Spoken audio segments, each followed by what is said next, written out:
Okay, so Chris, Neville and I have been hunting here in Wyoming for about 6 days now, and it's been kind of hit or miss as far as elk talking. There's been some bugling, but they don't seem to be real responsive.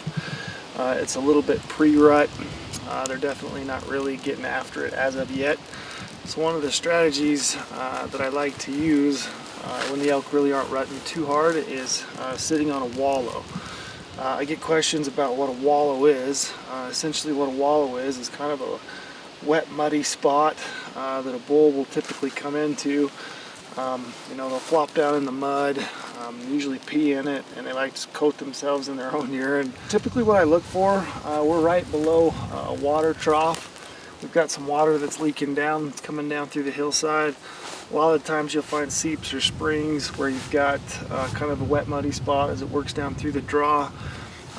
Just walk down this one, checked it out. You can see that there's been a bull in it. First you can see the tracks. You can also see that he's been laying in it. You can see the smoothed out mud, and you can almost see the texture in his hair.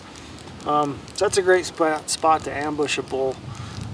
Typically what I like to do, once you find an area like this, you think it's getting hit, it's getting used. This one's obviously seeing some action. I like to look for some spots to set up to ambush. Either side of this, you can see here you got some cover. You got some regenerating aspen, which makes a great cover.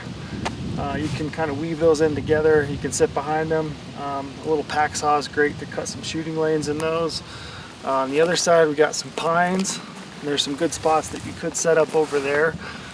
You always got to think about your wind. So, if you're going to set this up an evening, typically as that sun sets, that air is going to be coming down slope.